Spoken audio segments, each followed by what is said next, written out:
Okay, um, tonight we're going to move forward with the development of our prototype. Um,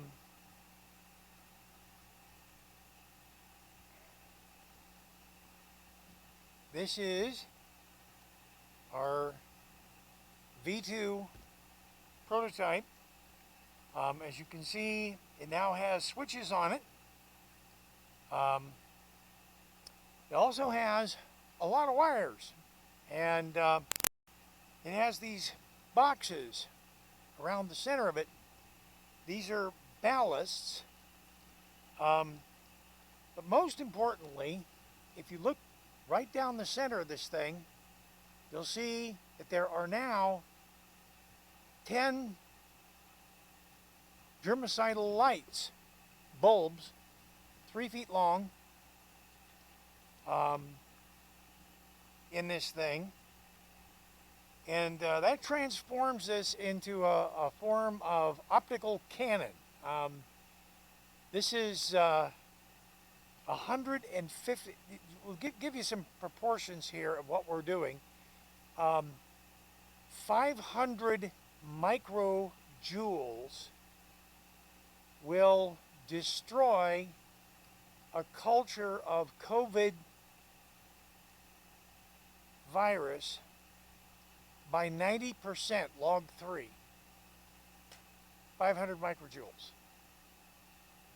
This device generates 1.5 million microjoules. So you kind of get an idea of the proportion of energy we're throwing at the airstream over the 3-foot length of pipe. And yeah, it's overkill substantially. And we want it to be, because this is a numbers game. You're going to hear me talk about probabilities. I can't say that this device will make it impossible for people to contract COVID, because impossible is actually a mathematical term, and it implies a probability that is absolute zero.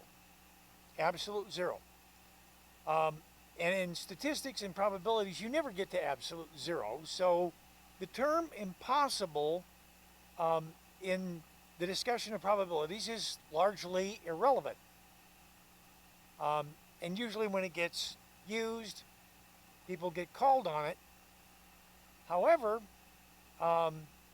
statistical probabilities are used on a very regular basis to make decisions in business all the time. And those of us who use them in statistical probabilities like 6 sigma to determine product quality are quite comfortable making realistic decisions. So while the idea that somebody could contract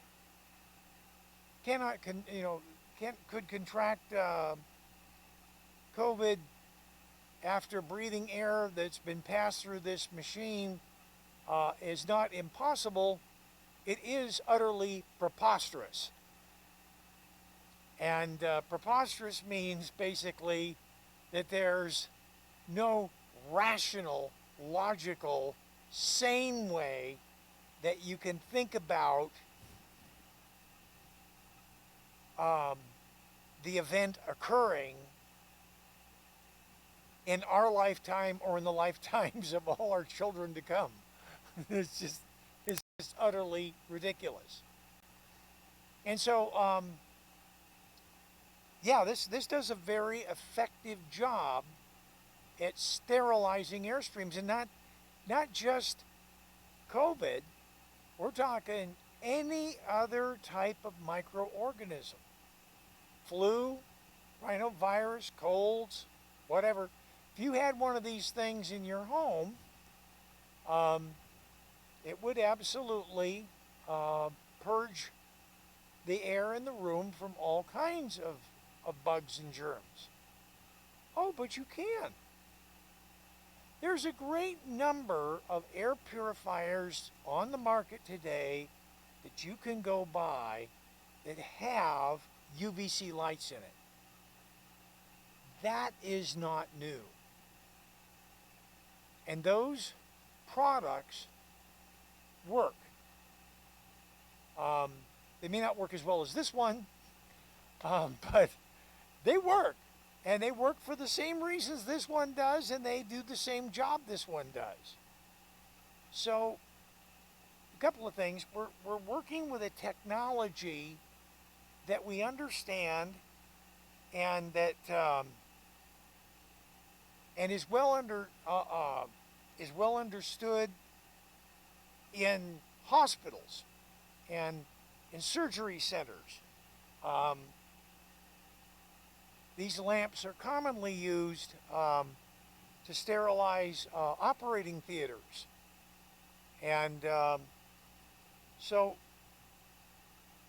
to put it together in a package like this is just another configuration of a rather tried and true technology.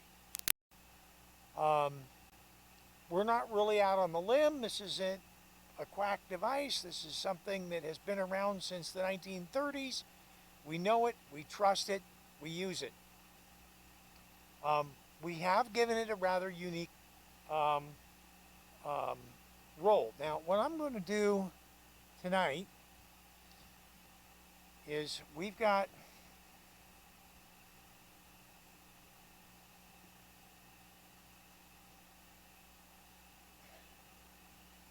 some work to do.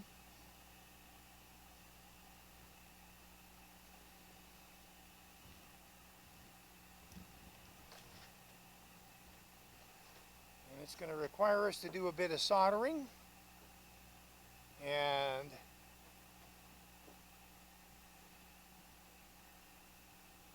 so we have a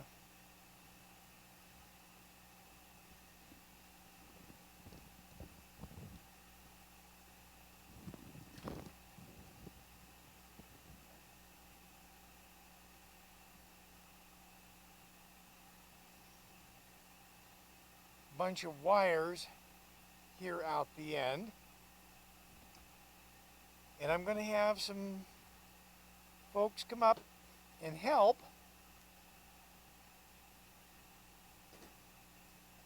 And we're just going to work along here and see how far we can get.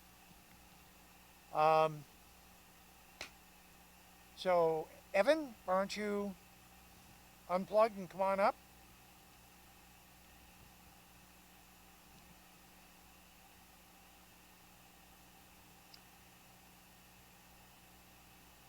We'll just start adding people one at a time here for the various parts of this.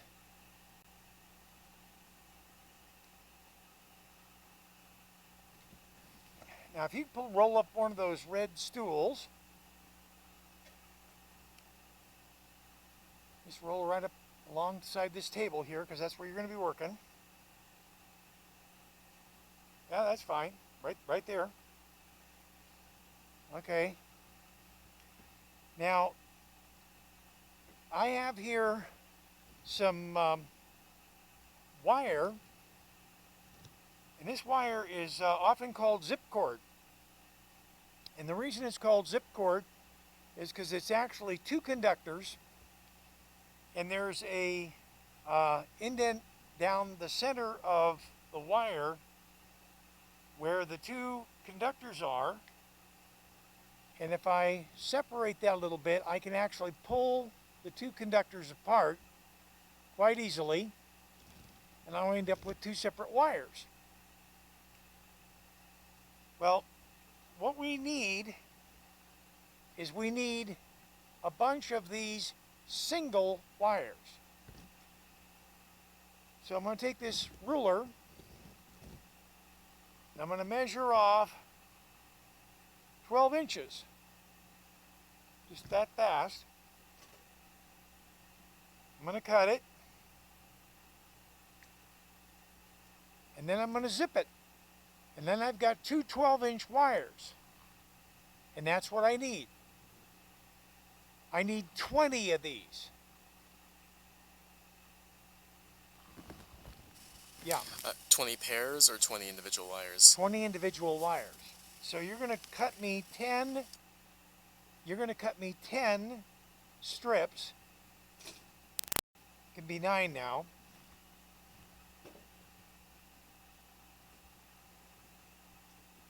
Okay. And Christina, come on up.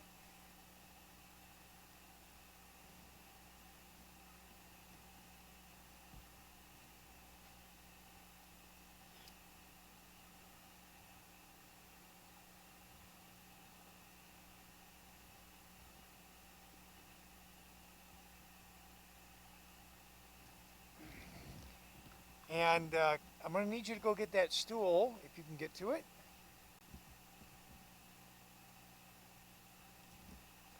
Roll around here.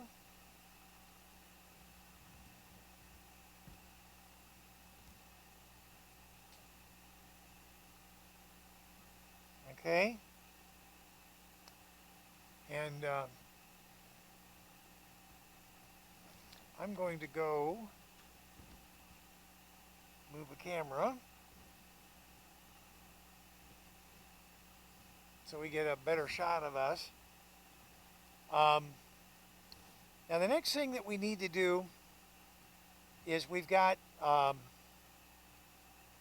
some wires here that have got to have connectors on them. Okay?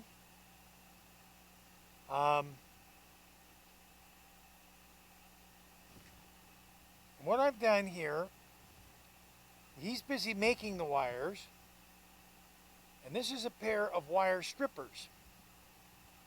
And if you put the wire in the wire stripper so that it goes right up to that little block right there, and then over the top of it, and you pull on it, it does that. Okay? So very nice, makes a little strip. The next thing we do is we're going to take that, we're just going to twirl it to give it a nice little twist. And then I've got some connectors here.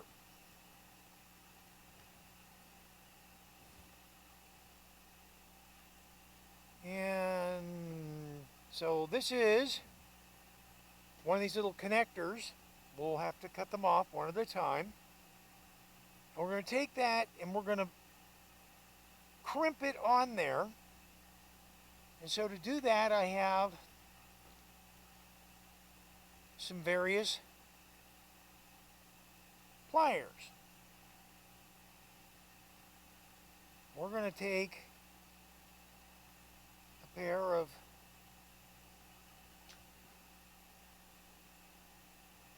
slightly bent pliers. They have a little bit of a twist to the end of them. Hopefully that'll be handy for us.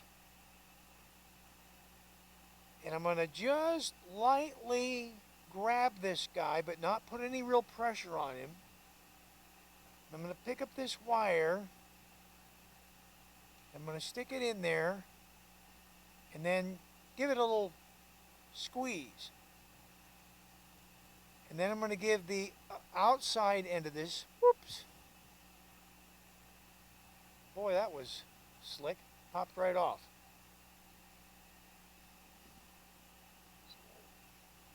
Wind this back up again.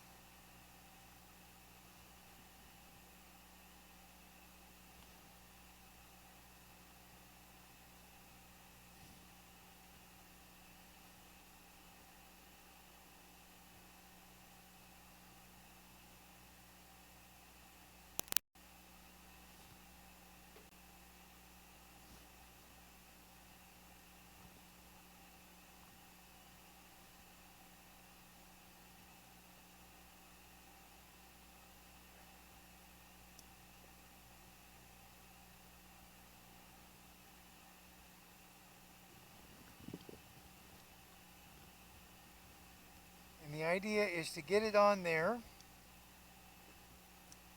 and then once I have it on here, I have this little vise guy. Carl, Yeah, may I move this camera around to there so that people would see what's going on? let's do that, and let me,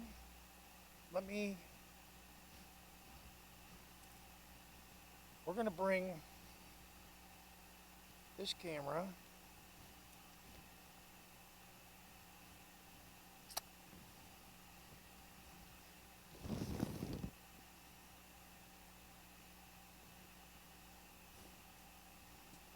just a second.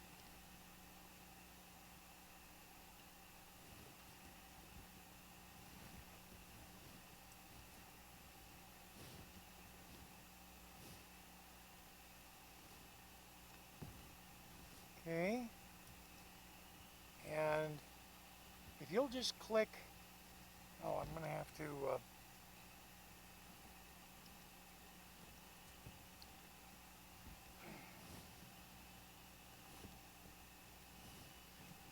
going to have to train a camera crew is what I'm going to have to do.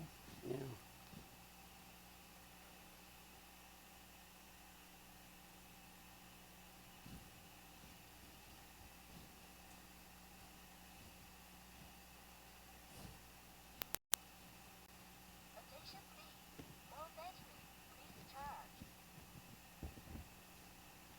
Okay, you should all be seeing what's happening on the table right now.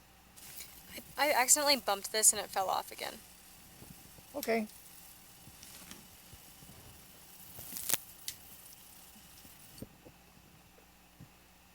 So we're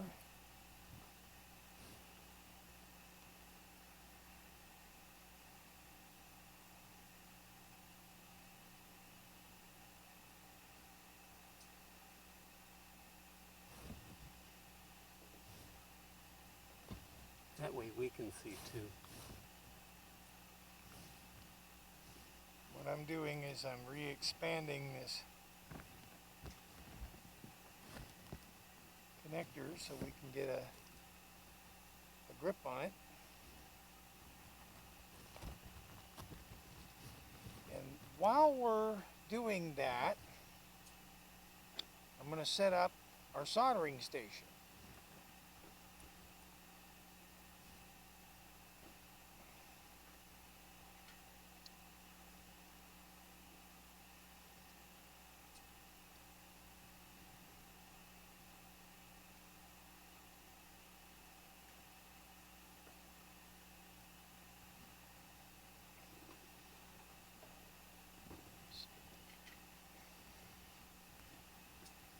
Just to make sure you understand, Evan, this is going to get quite hot.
We're waiting for the soldering station to reach temperature. Which it has.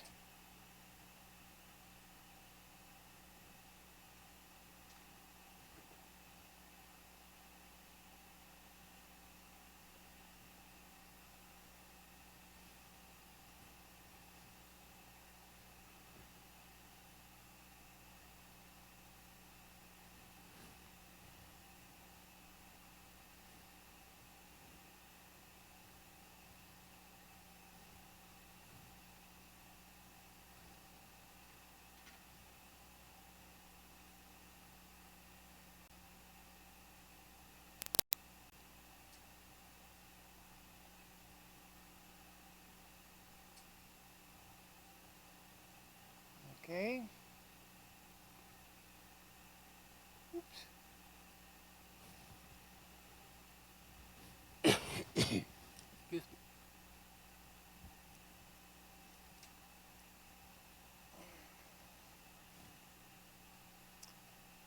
I have another kind of wire cutter here.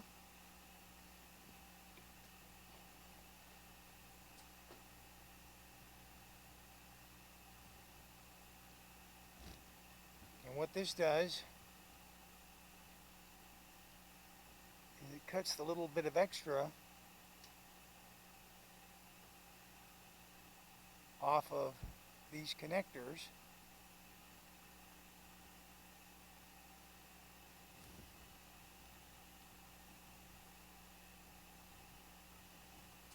Now that they're soldered,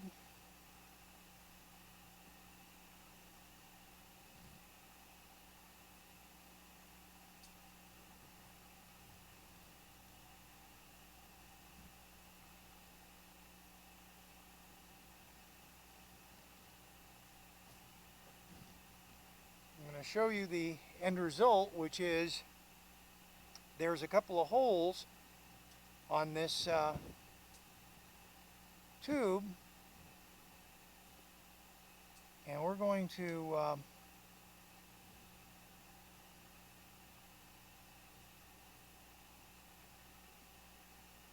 pass these wires up, and then the connector end actually plugs into one of the pins on the bulb.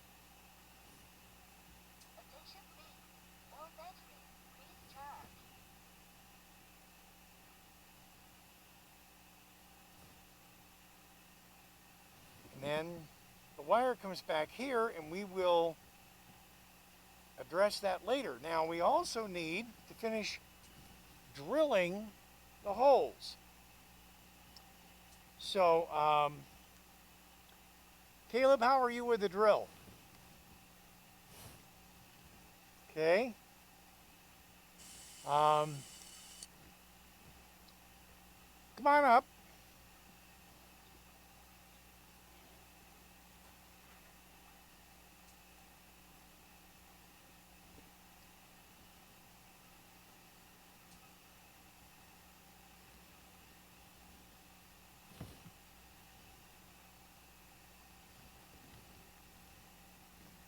And I'll show you what we're going to do. Come around on this side over here. Yeah, let me.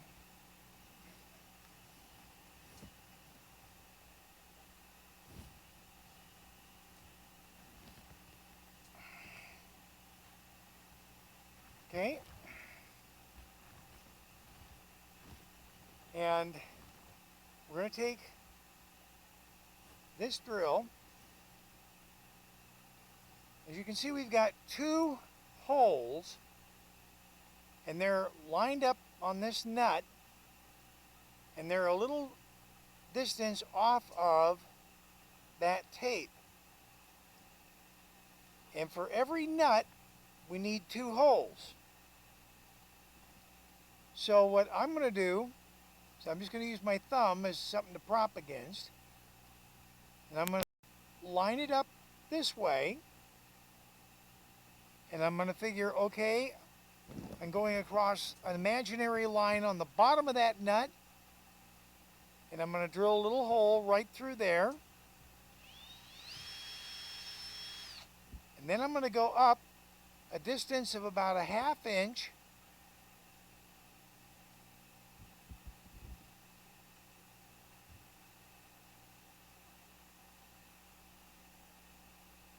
right about there. As you can see, those two holes are in relationship to that nut in the same way that those two holes are in relationship to that nut. So you get the next one.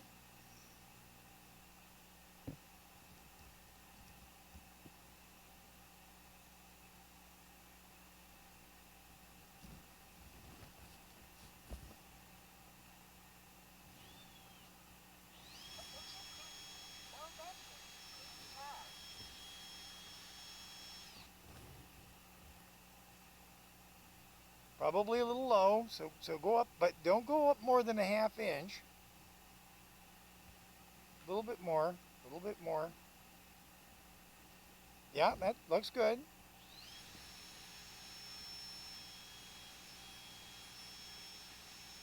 Okay.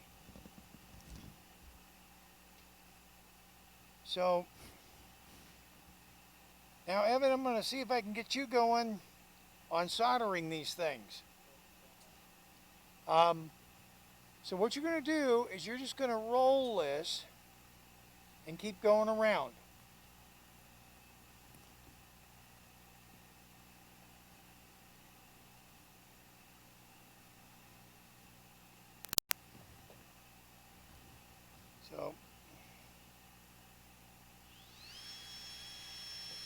So we've got this bunch of connectors here, Evan.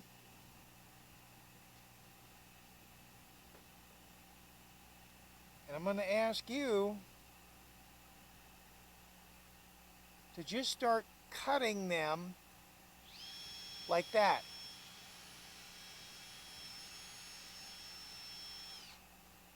And just go right down the whole list very carefully and try to make yourself a pile of them right there. Okay?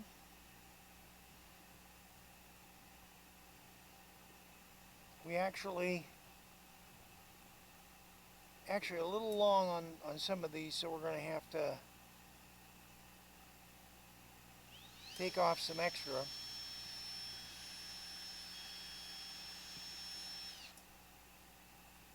But that's okay.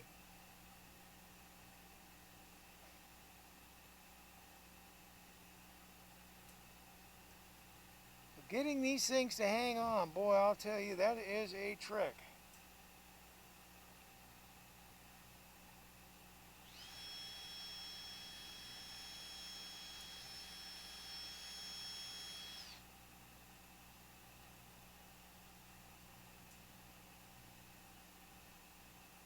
Okay? And once we get it on there,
can I trade you? Let's try using those.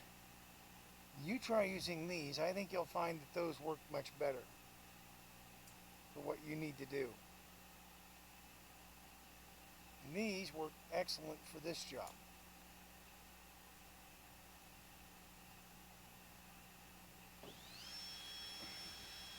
So what we're doing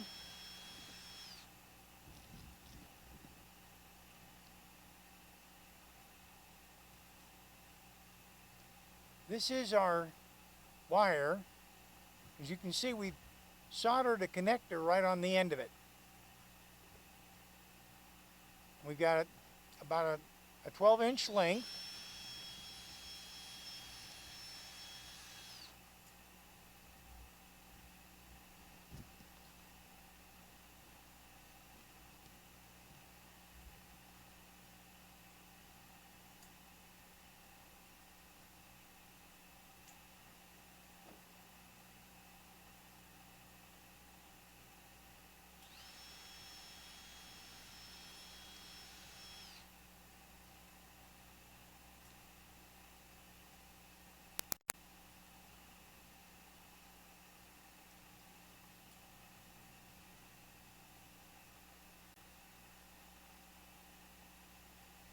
careful that you don't wander too far this direction. You take a look at where we were there, and we look pretty good. Okay.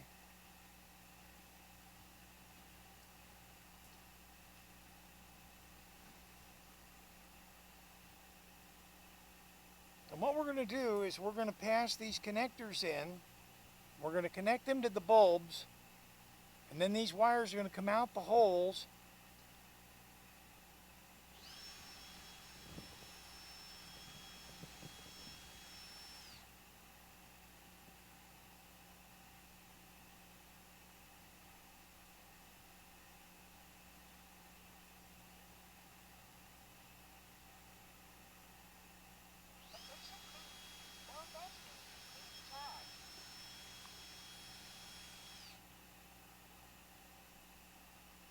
There is an intermittent voice that keeps playing a recording. Do we know what that is? Nobody knows. I think it's like it's the yellow one that's in the fish tank like thing. I was gonna say that too. Oh. Ah, thank you very much. Okay, that would be a indicator. Let me go check what that is.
Okay.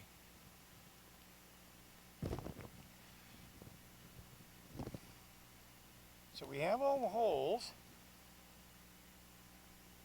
Our main hang-up seems to be getting these clips onto and staying onto these wires. So I'll tell you what,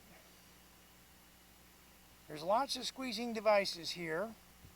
I'm going to let you guys do some analysis here and take a look at what needs to happen and see if you can figure out a better way to skin a cat. Explore this a little bit. Take a look at what's going on here and what we're trying to do. Like that squeezed on there, and we're going to solder it on there when we're done.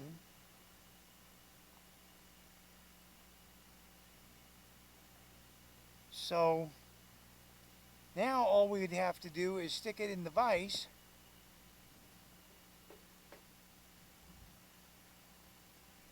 and solder it.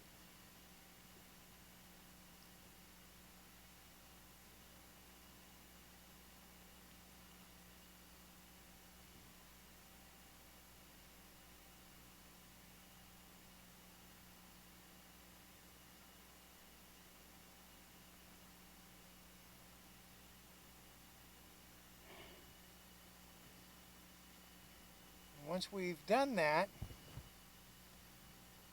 then I'm confident that this is on there really tight. There is still some excess metal, and so we trim that off.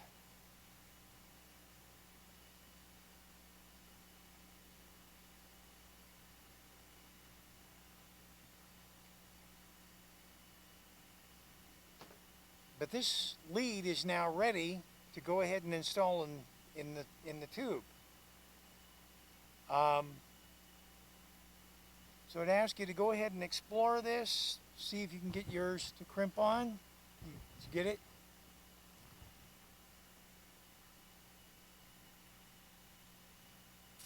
Because I was looking down while you were like showing how to put it in. Okay. So do you want to see how it's done? Watch me do another one.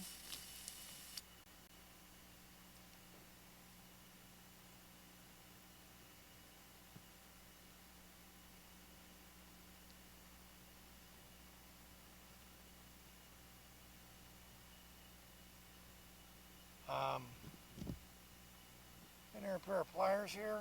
Oh, here we go. So here's a pair of pliers. I'm just laying the conductor in that trough. And then I'm squeezing the metal on the outside of it there and then down below there. Okay? Now that's the idea. But if you guys can come up with a better way to skin a cat, you know, that's great. Got it to stay, but I don't think it's going to withstand much. Well, we don't want it to be strong. Just stationary long enough to get it with the solder. The solder's the thing that actually gives it its physical strength. So we'll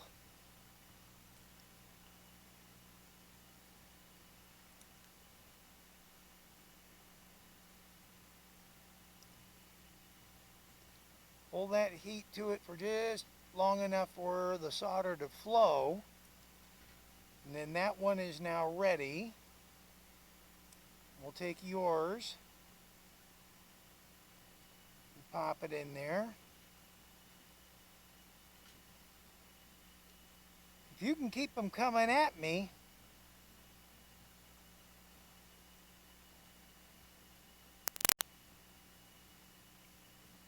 And are we putting them on both ends? no, just one end. Okay.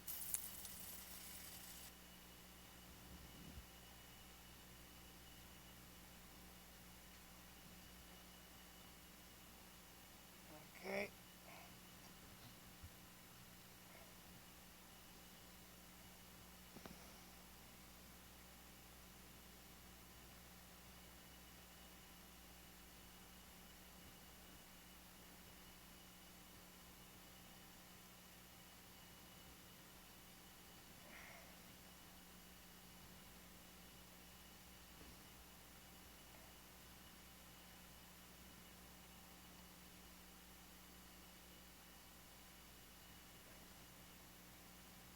You got another one there? Okay.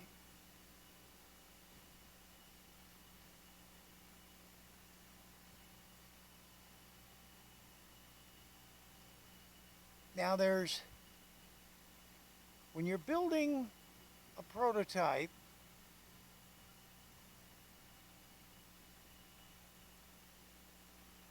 you're still at the place where you're experimenting with what we call the 3 F's. Fit, form, and function. And what we're trying to do is figure out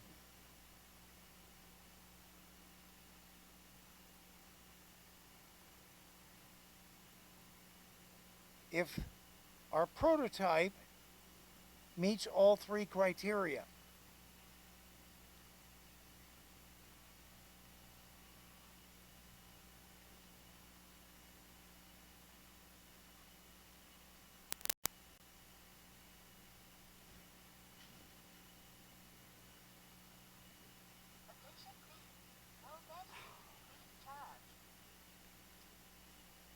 obviously going to have to spend some time listening to her to find out what she's saying. That is one of the detectors that is listening to or checking the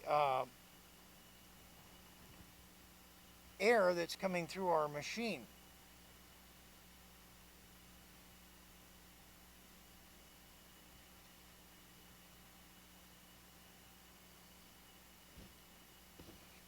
That was you, huh? Pshoom! They are tricky. Yeah.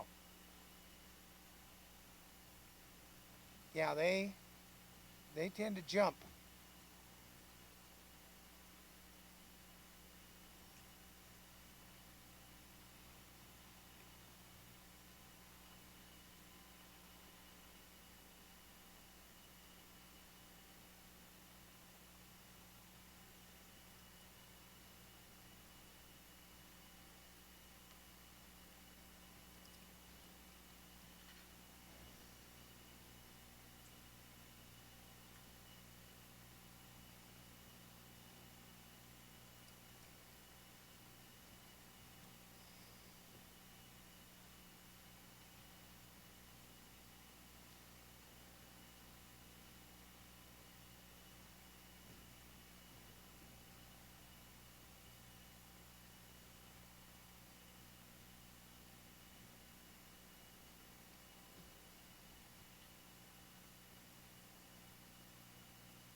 These particular connectors,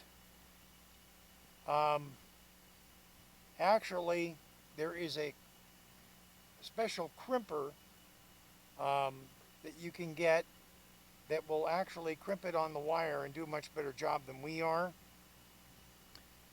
It's a very specialized tool.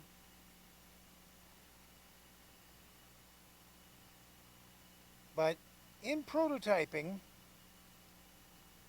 you're not trying to prepare the device for UL approval. This isn't something that'll ever be on a shelf in front of a customer. It's not something that you're intending to market. You are looking for fit, form, and function, and you are doing a conceptual validation.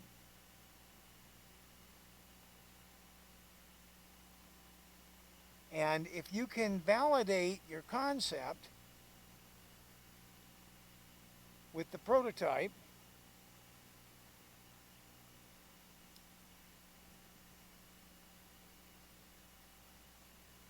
then you're ready to take it to market. Very good. And it is, in fact, the job of the factories. They'll take a look at your prototype after your business people have looked it over and made sure that it is going to meet the fit, form, and function, and that it's going to meet the market segment you're after, and that it has the price point. And they'll take it to a factory, and the factory will then take it apart, look at it, and figure out what materials and how best to manufacture it. And they'll come back to you and say, we can make 500,000 of these things for so many dollars a unit.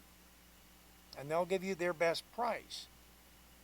You may wind up taking it to a couple of different manufacturers, and there's a little bit of bidding and competition going on, depending upon the volume of the units that you intend to make.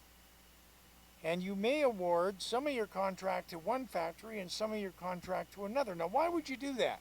Can anyone suggest a reason why we would take a manufacturing order and split it between two manufacturers?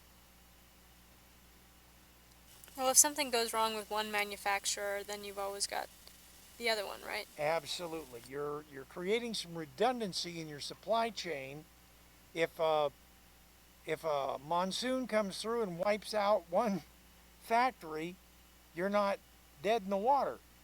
You you have multiple supply sources that you can use to get your product.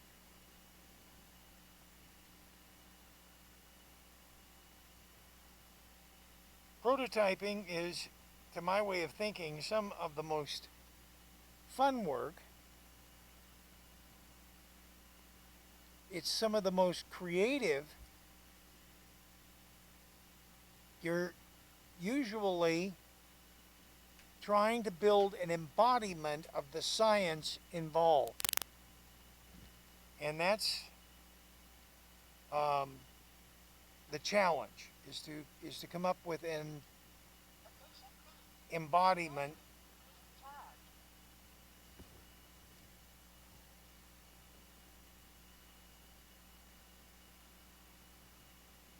Can I try soldering one?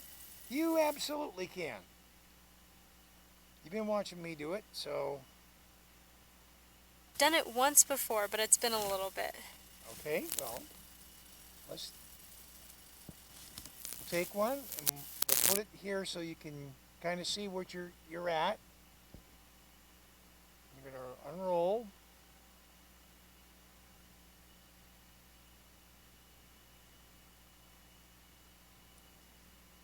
Careful that isn't too hot. That's only about 700 degrees.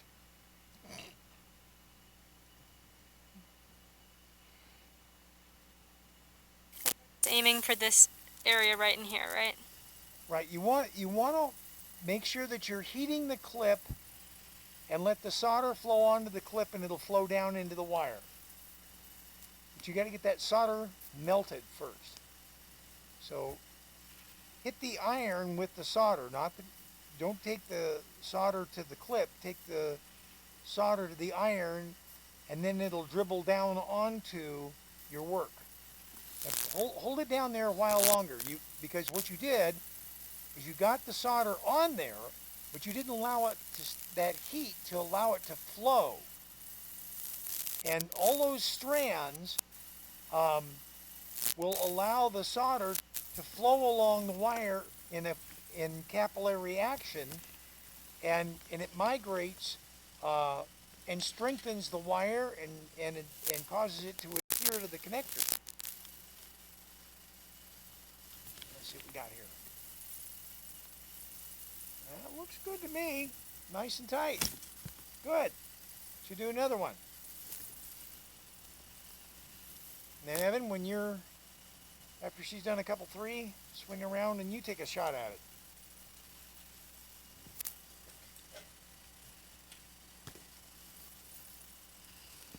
If you're up to it, I'd like you to go ahead and do exactly the same thing on the other end of that tube. At the same distance, same everything.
Caleb, I'm going to have Caitlin come up and have you show her what you're doing. And why don't you take a stab at running the drill for a while?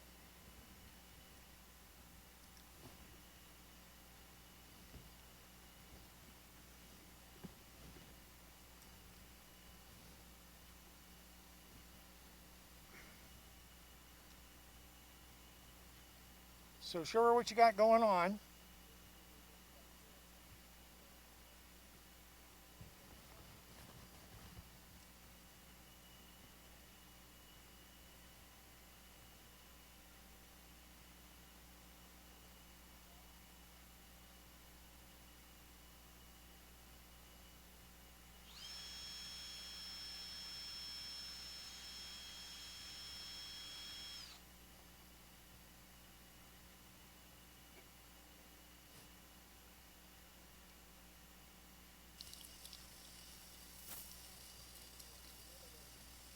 Okay, Like, put one hand on the work, and then point the drill straight down perpendicular.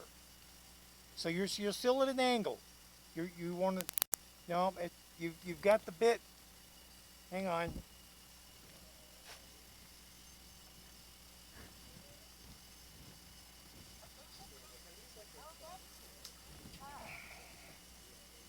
The bit has to be absolutely perpendicular to the work, like yay. okay. So you're holding it like that, and then hold on to your work. Don't get your hand too close.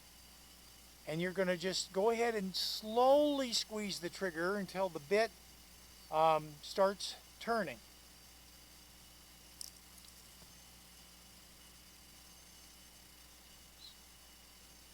So slowly start squeezing.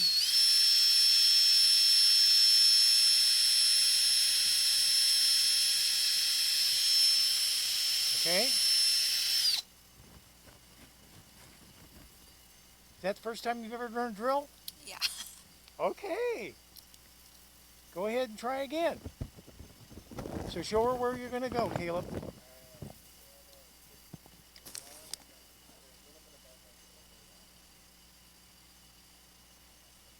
Again, perpendicular.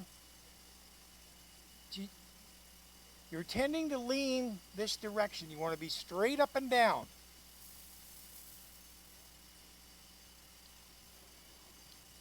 Yeah, that's good.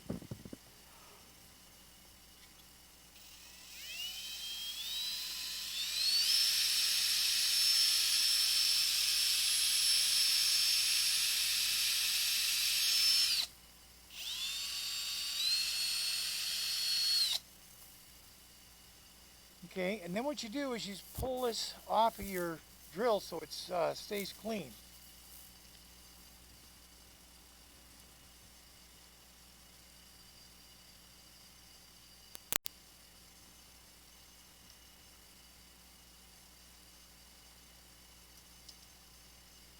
Perpendicular.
do a split screen?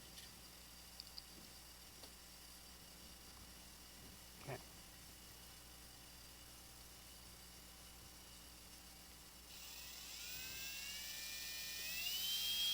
The short answer is yes. Half an hour of reading about it, another 20 minutes experimenting. Gotcha.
It's a machine shop.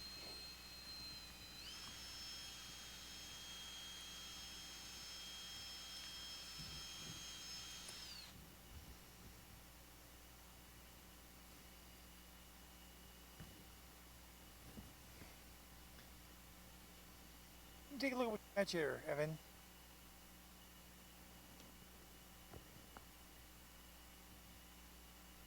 Yeah. What I would do if I were you,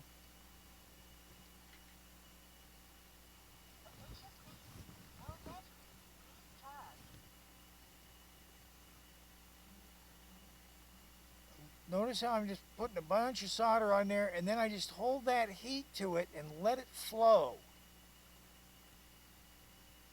And that flow gets down here into the wire, and you can see it actually migrating along the strands of the wire, and it makes the wire much stronger.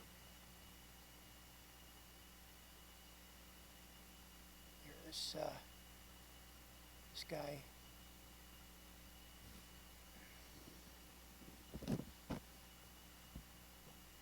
As you can see now, it's down into the wire itself.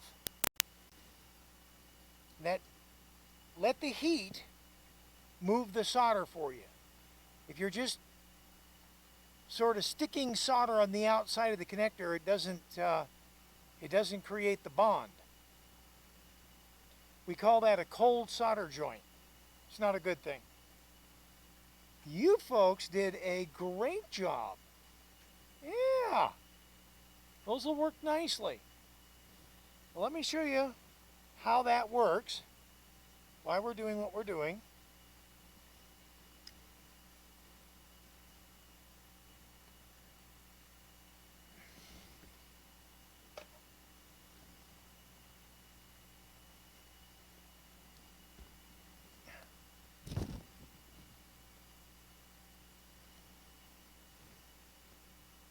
Okay, this is the end of our journey. Now this is an adapter I made earlier today, and the way this works is this is a squeeze down, it's a beveled connector that'll fit directly into our blower. This piece then snugs into the nozzle, and the nozzle goes onto here. Now, the thing with this is you can see that there's a rim here that's fully 3 inches long. And when that 3-inch limb is set, look where it comes up to. So it'll be right up within about 1/4 inch of the holes that you just drilled. And that's where we want it, so the wires can feed back the ballast. And then this guy will be on one end,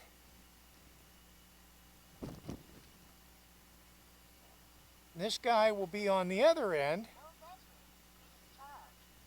and it'll connect to a 4-inch blower on this end and to a 4-inch structure on that end. And the magic is that if you look down the center, you'll see that the open spot, if you go ahead and take a peek in there, you'll see that that circle of where the gap is on the surface of the bulbs is exactly 4 inches.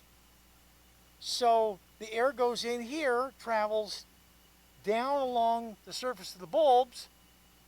The bulbs create turbulence in that airstream, and what we get out the other end is air that's been thoroughly mixed and swirled around those bulbs, giving it maximum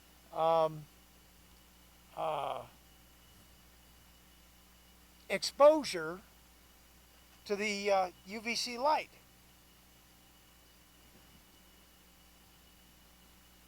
So that's the intention. Okay, do we have the connectors done? Yep, all 20 of them. Woohoo! Okay. So, why don't we, all I'm going to do is ask, I'm going to take the pile, I'm going to do this magically, ka-chunk, and you take some, and you take some, and your team is going to start on this end, and your team is going to start on that end, and the objective is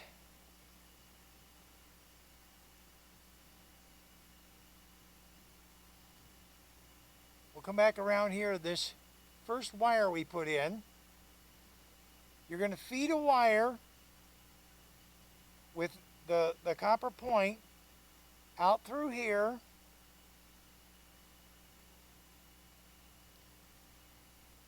okay?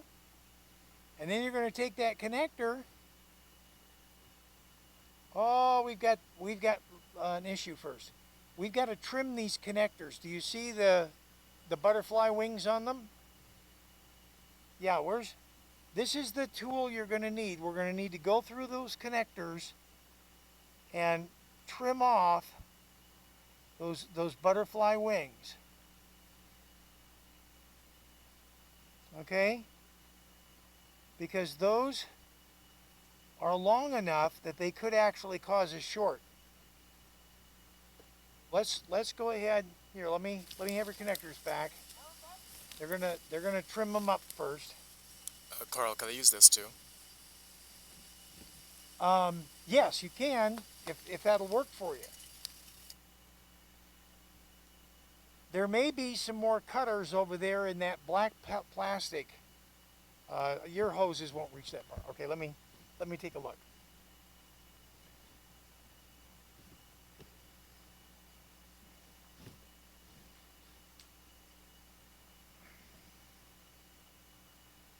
Yeah, I do have one more pair of cutters here.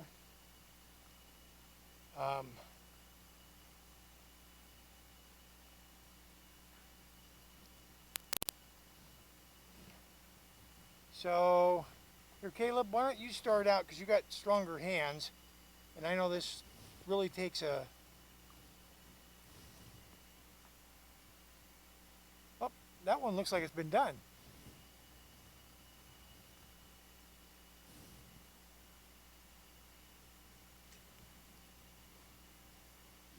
Okay, try that one.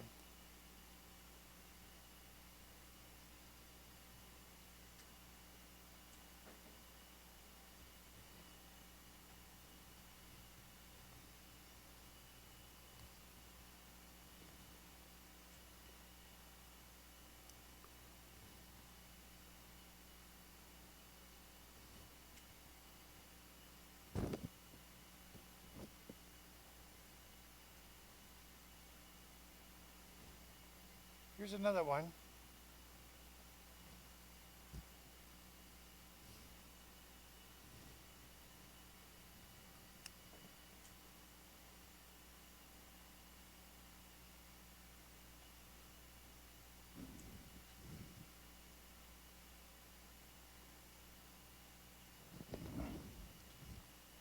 Three, and let me see, did you do all those? Okay.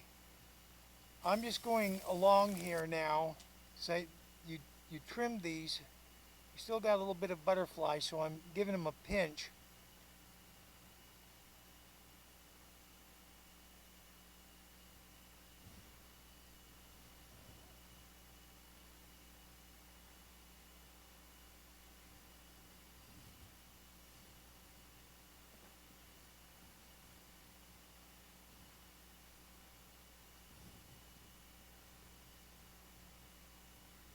There we go.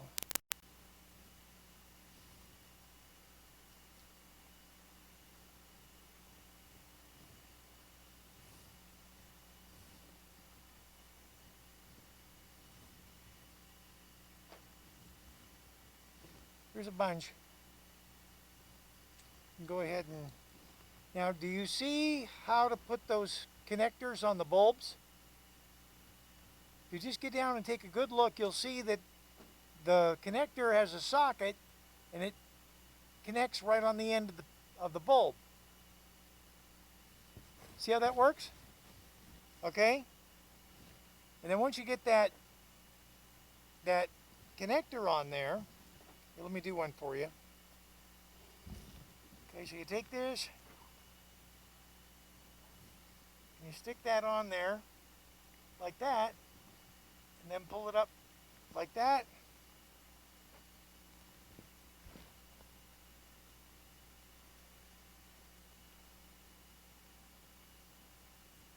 There we go. And that's what done looks like.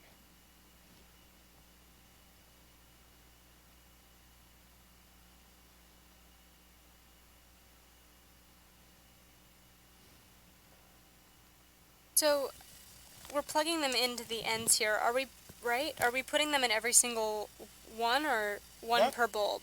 That's the intention. Is we're going to put one on every single pin. we should have I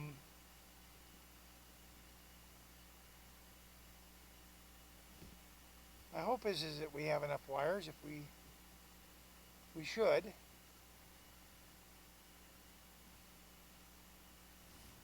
I mean, we made 20 wires, right? And it seems like there's more than 10 holes per side, right? Let's see, okay, so that would be 40, I guess. Okay, we're going to go as far as we can. If I need to order more pins and wires this week, we do that, you know. I may not have got the count right when I did it, but let's I'm gonna let you go ahead and go from here. You can see what that first one looks like. Just snake that up through the hole, and then now take that little connector and just stick it on the pin.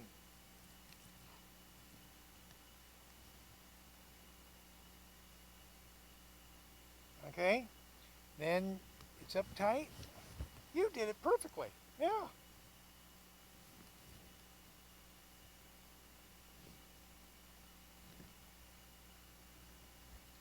I'm going to make an ender in here.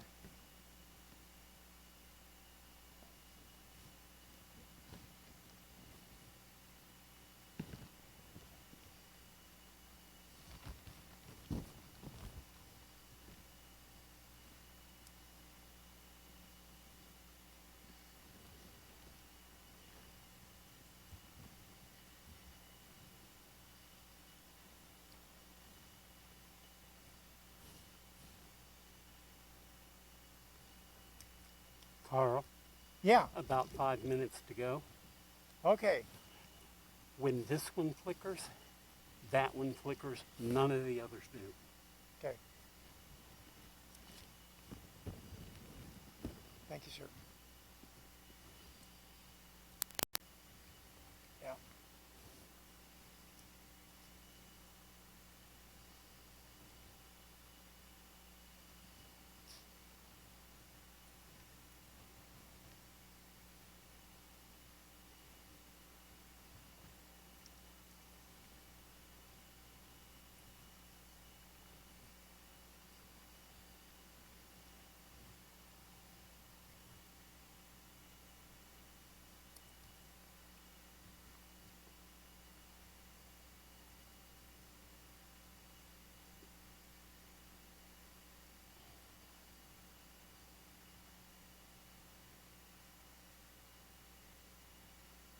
How many did you guys get down there?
8. Okay. I'm going to ask everybody to break off what you're doing. Put your parts on the table. We're going to disconnect you, and we're going to go back for a quick postmortem. So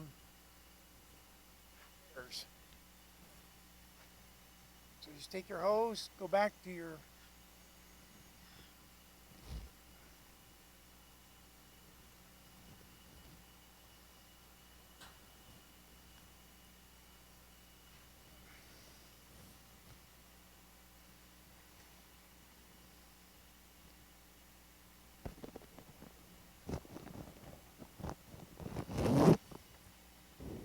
okay, go ahead.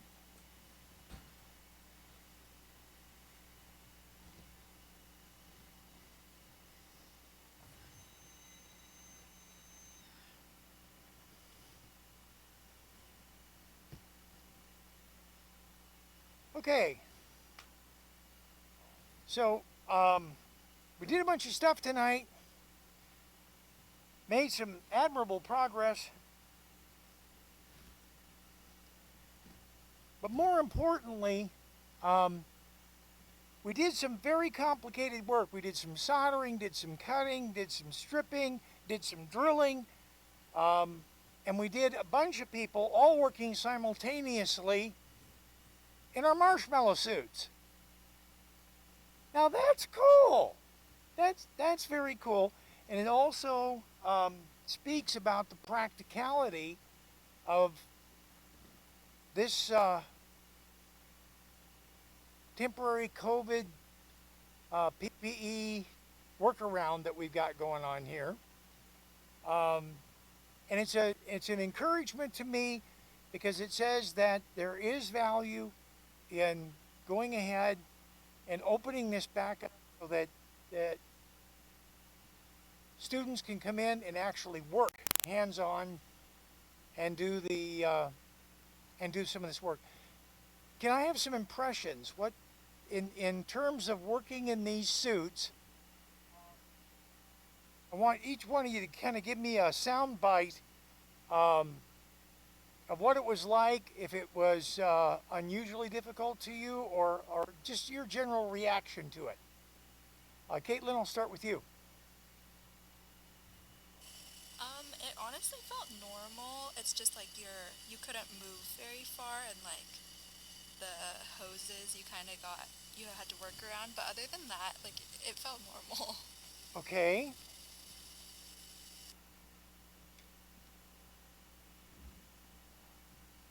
It was fine for me, and as far as soldering, you're getting fresh air through this, so you don't have to worry about breathing in things when you're soldering, so that's a plus. Yeah, it really was. I noticed that earlier. The fumes don't come up in your face. You don't get your sinuses full of yeah. Evan, how about you? Honestly, since I was doing most of my work sitting down, the hose didn't have to move that much, which meant I wasn't really noticing it. The only thing was the fact that like my hair would sometimes get in my eye, but that was like a personal problem, really. Okay. Caleb, how about you? Yeah, I mean, it felt pretty similar to just being outside, but the only thing is, like, sometimes my gloves would get kind of like they would, like, kind of have a little bit less friction on the Okay, so gosh, they're a little, yeah. little slippery. Yeah. Yeah. Okay. Thank you for those impressions. We're going to go ahead and start staging people out. Christina, why don't you go ahead and follow me out, and we'll clock people out of here as quickly as we can.